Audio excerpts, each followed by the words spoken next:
ষড়যন্ত্র, হ্যাঁ এটা ষড়যন্ত্র, এটা আওয়ামী লীগের লোকেরাই করছে। হ্যাঁ, কর্মরত আছে সিএনএফ আছে, এখানে আওয়ামী লীগের যত দোষরা আছে তারাই এই কর্মকাণ্ডটা লাগাইছে। এমনকি আওয়ামী লীগের এই সরকার, বিগত সরকার থাকতে যত আওয়ামী লীগের লোক আছে সব ঢুকছে, তারা এটা আগুনটা লাগাইছে। প্লাস তারা নিভাইতে পারতো কিন্তু নিভায় নাই, এই দোষরা আগুনটা লাগাইছে। হ্যাঁ, এখনো আগুন জ্বলছে।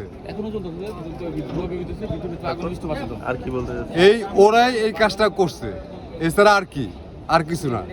সূত্রপাতটা কুড়িয়াতে লাগছে, ওটা ফায়ার সার্ভিস ইচ্ছে করলে নিভাইতে পারতো কিন্তু নিভায় নাই, অটো সব ধরে ফেলাইছে। আর জেলখানা থেকে 50 জন আসামি বাইরেছে, ওরা ওদের এই কাঠামোতো এটা হয়েছে। সরকারি প্রতিষ্ঠানে কোনো রাজনীতি বা কোনো কিছু চলবে না। কেন রাজনীতি চলবে সরকারি প্রতিষ্ঠানে? ষড়যন্ত্র, হ্যাঁ এটা ষড়যন্ত্র, এটা আওয়ামী লীগের লোকেরাই করছে।